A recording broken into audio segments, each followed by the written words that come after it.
The Bride Comes to Yellow Sky by Stephen Crane. 1. The great Pullman was whirling onward with such dignity of motion that a glance from the window seemed simply to prove that the plains of Texas were pouring eastward. Vast flats of green grass, dull-hued spaces of mesquite and cactus, little groups of frame houses, woods of light and tender trees, all were sweeping into the east, sweeping over the horizon, a precipice. A newly married pair had boarded this train at San Antonio.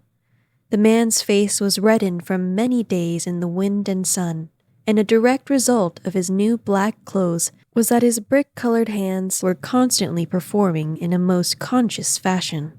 From time to time, he looked down respectfully at his attire. He sat with a hand on each knee, like a man waiting in a barber's shop. The glances he devoted to other passengers were furtive and shy. The bride was not pretty, nor was she very young. She wore a dress of blue cashmere, with small reservations of velvet here and there, and with steel buttons abounding. She continually twisted her head to regard her puff sleeves, very stiff, straight, and high. They embarrassed her. It was quite apparent that she had cooked, and that she had expected to cook dutifully. The blushes caused by the careless scrutiny of some passengers as she had entered the car were strange to see upon this plain, underclass countenance, which was drawn in placid, almost emotionless lines. They were, evidently, very happy. "Ever been in a parlor car before?" he asked, smiling with delight. "No," she answered. "I never was.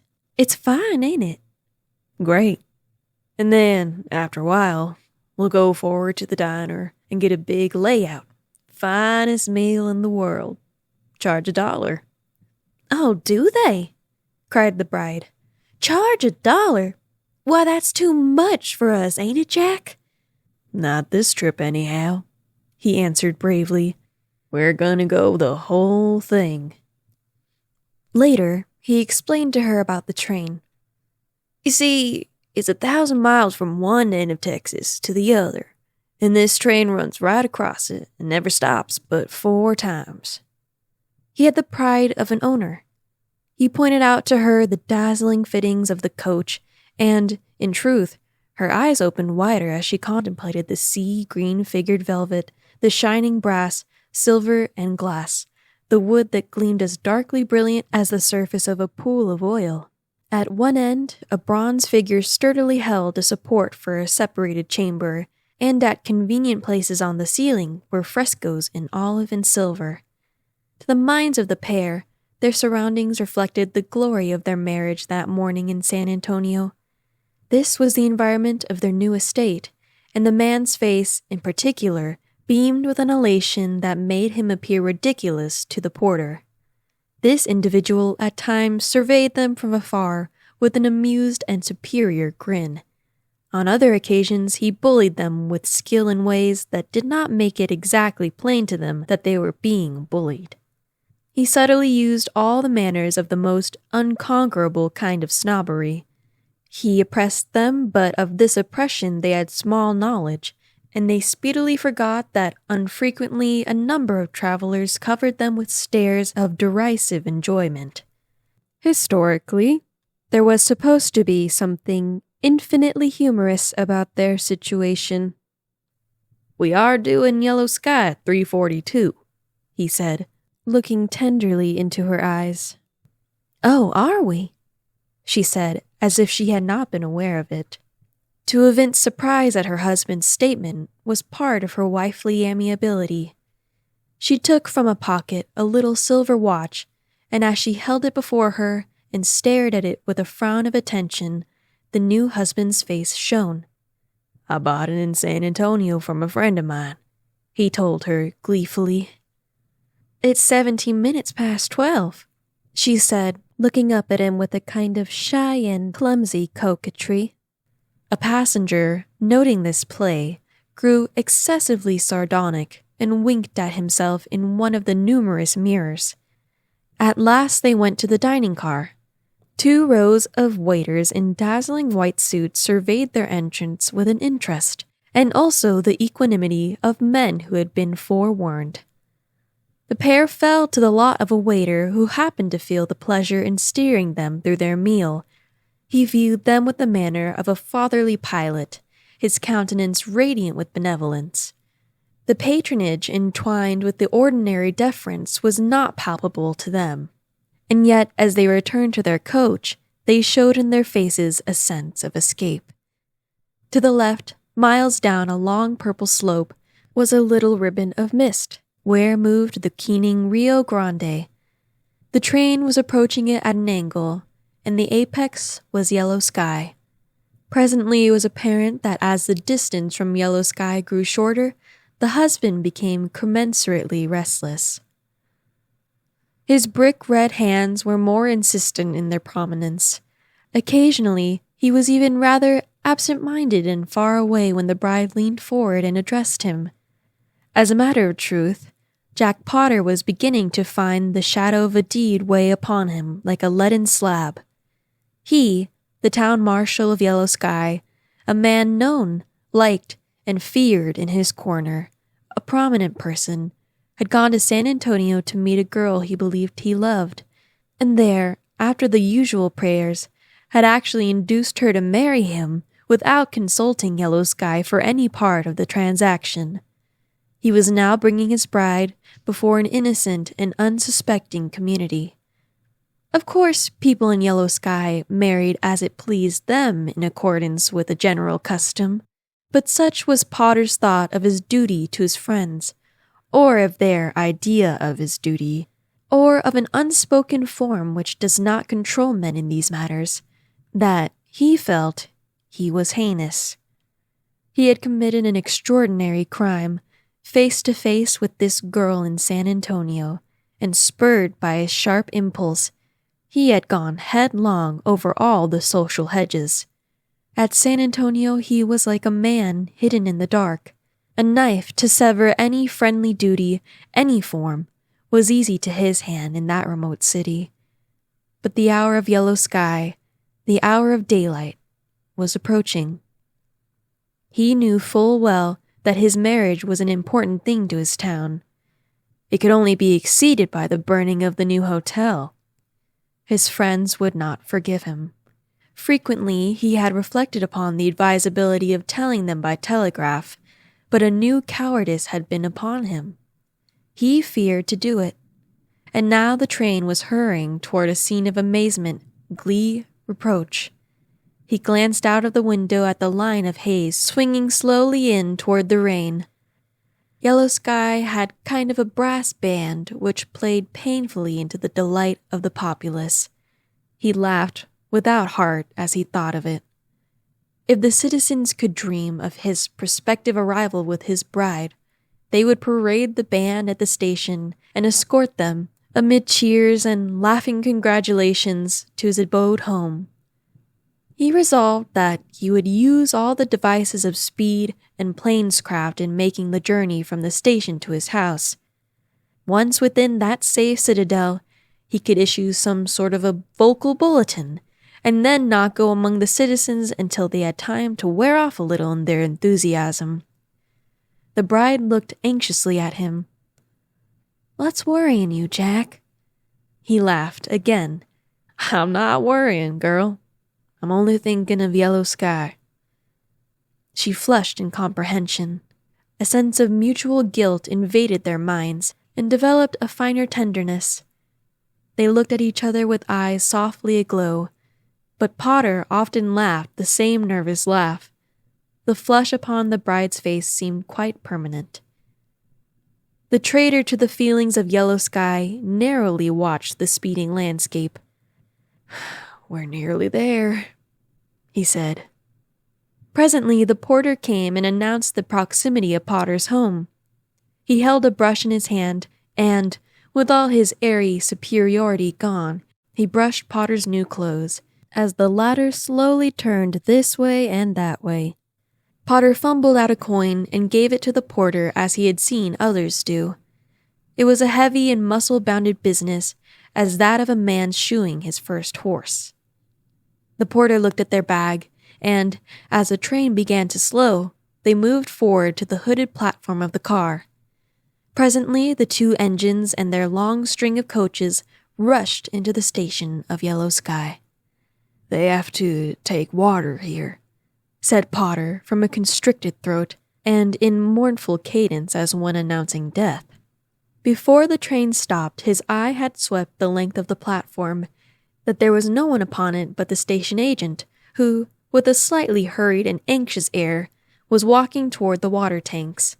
When the train had halted, the porter alighted at first and placed in position a little temporary step.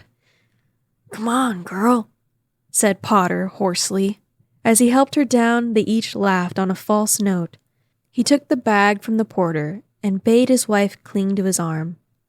As they slunk rapidly away, his hangdog glance perceived that they were unloading the two trunks, and also that the station agent far ahead, nearing the baggage car, had turned and was running toward him, making gestures. He laughed and groaned as he laughed when he noted the first effect of his marital bliss upon Yellow Sky. He gripped his wife's arm firmly to his side, and they fled. Behind them, the porter stood chuckling fatuously. 2. The California Express on the Southern Railway was due at Yellow Sky in 21 minutes. There were 6 men at the bar of the Weary Gentleman's Saloon. One was a drummer, who talked a great deal and rapidly. 3 were Texans, who did not care to talk at that time, and 2 were Mexican sheepherders, who did not talk as a general practice in the Weary Gentleman's Saloon. The barkeeper's dog lay on the boardwalk that crossed in front of the door. His head was on his paws, and he glanced drowsily here and there with the constant vigilance of a dog that is kicked on occasion. Across the sandy street were some vivid green grass plots, so wonderful in appearance amid the sands that burned near them in the blazing sun, that they caused a doubt in the mind. They exactly resembled the grass mats used to represent lawns on the stage. At the cooler end of the railway station, a man without a coat sat in a tilted chair and smoked his pipe. The fresh-cut bank of the Rio Grande circled near the town, and there could be seen beyond it a great plum-colored plain of mesquite. Save for the busy drummer and his companions in the saloon, Yellow Sky was dozing.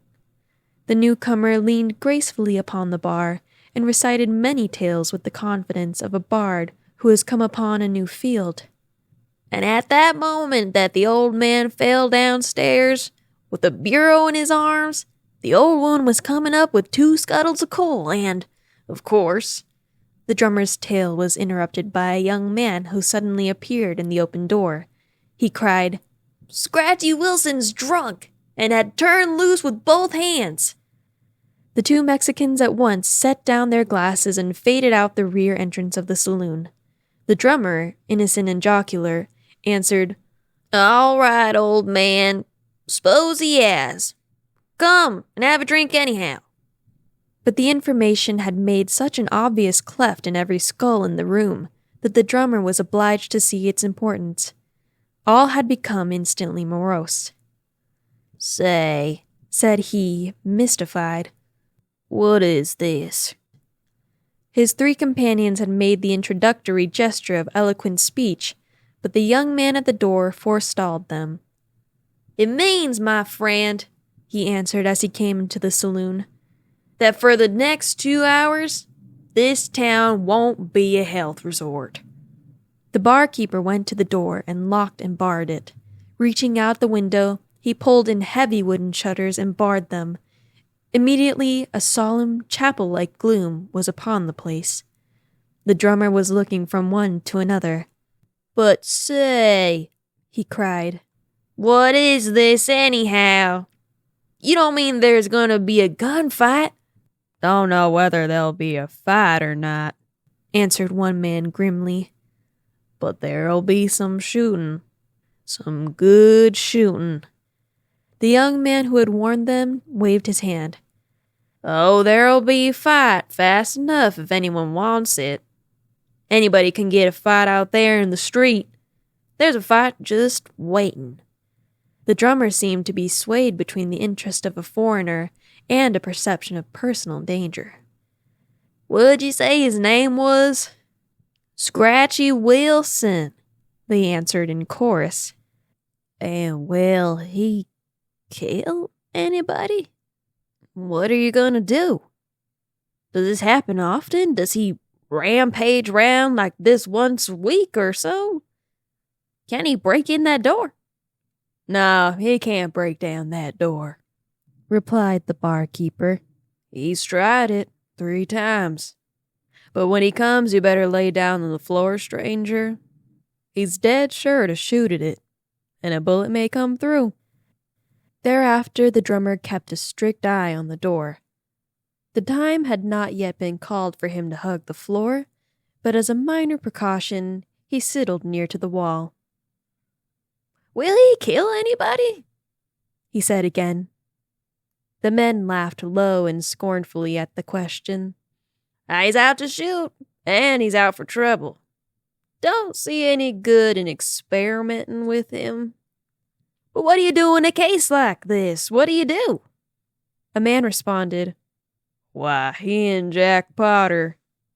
But in chorus, the other men interrupted, "Jack Potter's in San Antone." "Well, who is he? What's he got to do with it?"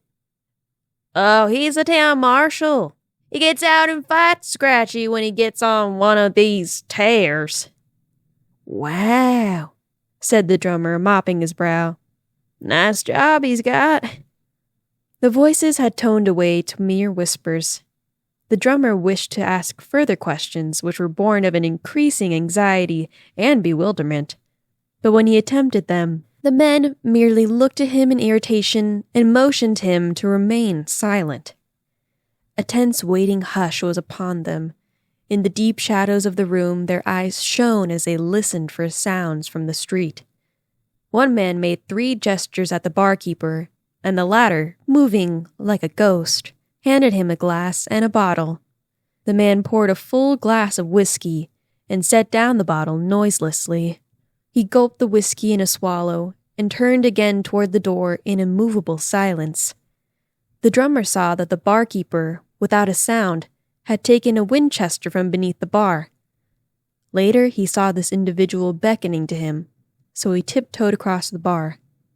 "You better come with me back of the bar." "No, thanks," said the drummer, perspiring. "I'd rather be where I can make a break for the back door." Whereupon, the man of bottles made a kindly but peremptory gesture. The drummer obeyed it, and finding himself seated on a box with his head below the level of the bar, balm was laid upon his soul at sight of various zinc and copper fittings that bore a resemblance to plate armor. The barkeeper took a seat comfortably upon the adjacent box. "You see," he whispered, "this here Scratchy Wilson is a wonder with the gun, a perfect wonder. And when he goes on this war trail, we hunt our holes, naturally. He's about the last one of the old gang that used to hang out along the river here. He's a terror when he's a drunk. When he's sober, he's all right, kind of simple. Wouldn't hurt a fly. Nicest fellow in town. But when he's drunk, woo!" There were periods of stillness. "I wish Jack Potter was back from San Antone," said the barkeeper. "He shot Wilson up once, in the leg. And he would sail in and punch out the kinks in this thing." Presently they heard from a distance the sound of a shot, followed by 3 wild yells. It instantly removed a bond from the men in the darkened saloon. There was shuffling of feet. They looked at each other. "Here he comes," they said. 3. A man in a maroon-colored flannel shirt, which had been purchased for purposes of decoration and made principally by some Jewish women on the east side of New York, rounded a corner and walked into the middle of the main street of Yellow Sky. In either hand, the man held a long, heavy blue-black revolver. Often he yelled, and these cries rang through a semblance of a deserted village, shrilly flying over the roofs in a volume that seemed to have no relation to the ordinary vocal strength of a man. It was as if the surrounding stillness formed the arch of a tomb over him.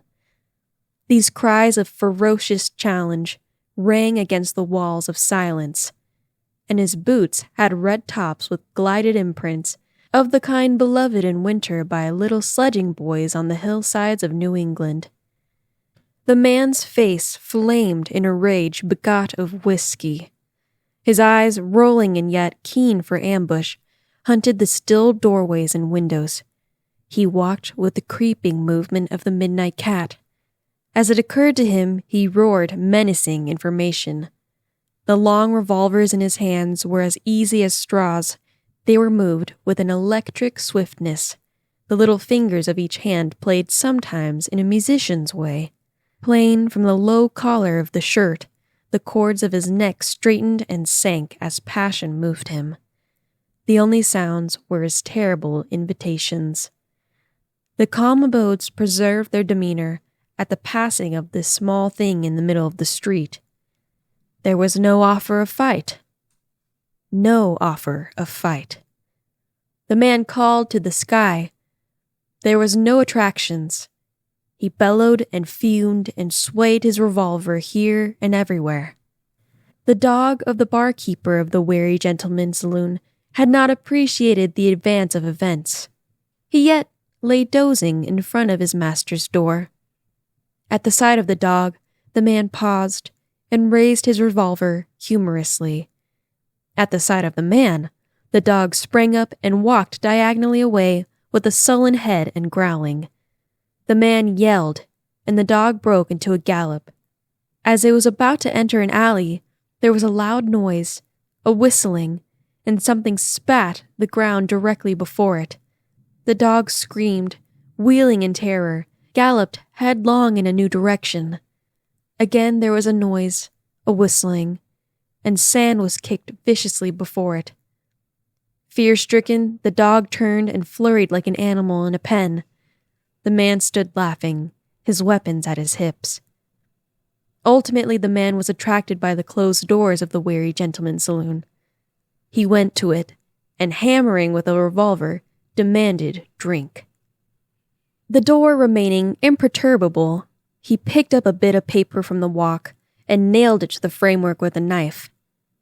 He then turned his back contemptuously upon this popular resort, and, walking to the opposite side of the street and spinning there on his heel quickly and lithely, fired at the bit of paper. He missed it by a half-inch. He swore at himself and went away. Later, he comfortably fusilladed the windows of his most intimate friend. The man was playing with this town. It was a toy for him. But still there was no offer of fight. The name of Jack Potter, his ancient antagonist, entered his mind, and he concluded that it would be a glad thing if he should go to Potter's house and, by bombardment, induce him to come out and fight. He moved in the direction of his desire, chanting Apache scalp music. When he arrived at it, Potter's house presented the same still, calm front as had the other abodes. Taking up a strategic position, the man howled a challenge, but this house regarded him as might a great stone god. It gave no sign. After a decent wait, the man howled further challenges, mingling them with wonderful epithets. Presently, there came the spectacle of a man churning himself into deepest rage over the immobility of a house. He fumed at it as the winter wind attacks a prairie cabin in the north. To the distance there should have gone the sound of a tumult, like the fighting of 200 men. As necessity bade him, he paused for breath, or to reload his revolvers. 4. Potter and his bride walked sheepishly and with speed. Sometimes they laughed together shamefacedly and low. "Next corner, dear," he said finally.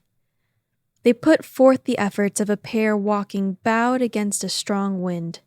Potter was about to raise a finger to point the first appearance of the new home, when, as they circled the corner, they came face to face with a man in a maroon-colored shirt who was feverishly pushing cartridges into a large revolver. Upon the instant, the man dropped this revolver to the ground and, like lightning, whipped another from its holster. The second weapon was aimed at the bridegroom's chest. There was a silence. Potter's mouth seemed to be merely a grave for his tongue. He exhibited an instinct to at once loosen his arm from the woman's grip, and he dropped the bag to the sand. As for the bride, her face had gone as yellow as old cloth. She was a slave to hideous rites, gazing at the apparitional snake. The two men faced each other at a distance of 3 paces. He of the revolver smiled with a new and quiet ferocity.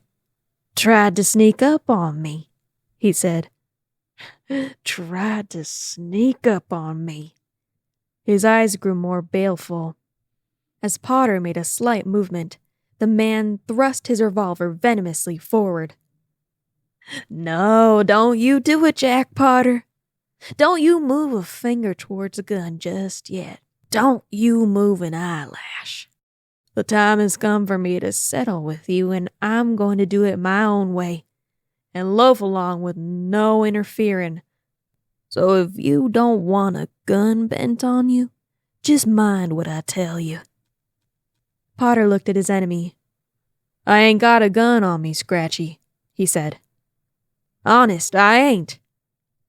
He was stiffening and steadying, but yet somewhere at the back of his mind a vision of the Pullman floated.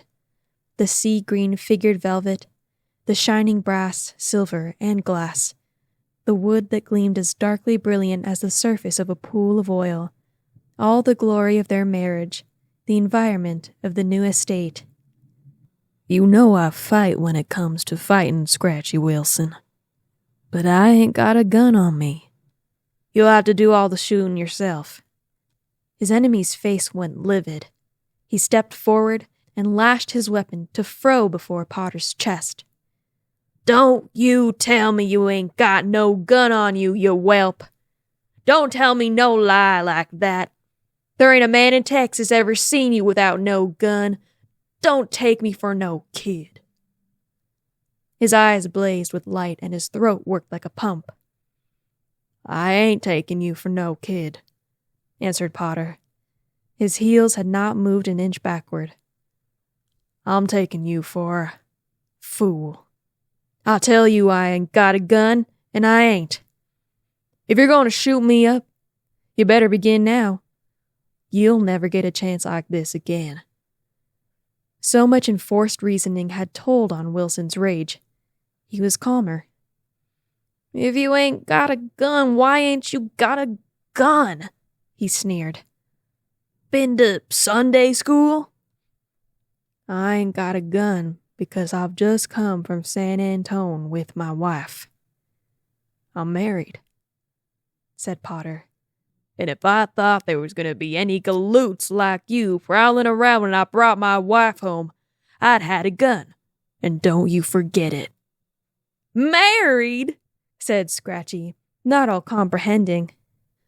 "Yes, married. I'm married," said Potter distinctly. "Married?" said Scratchy, seeming for the first time he saw the drooping, drowning woman at the other man's side. "No," he said. He was like a creature allowed a glimpse of another world. He moved a pace backward, and his arm with the revolver dropped to his side. Is this the lady?" he asked. "Yes, this is the lady," answered Potter. There was another period of silence. "Well," said Wilson at last, slowly, "I suppose it's all off now." "It's all off if you say so, Scratchy. You know I didn't make the trouble." Potter lifted his valise. "Well, I 'low it's off, Jack," said Wilson. He was looking at the ground. Married! He was not a student of chivalry. It was merely that in the presence of this foreign condition, he was a simple child of the earlier plains. He picked up his starboard revolver, and placing both weapons in their holsters, he went away. His feet made funnel-shaped tracks in the heavy sand.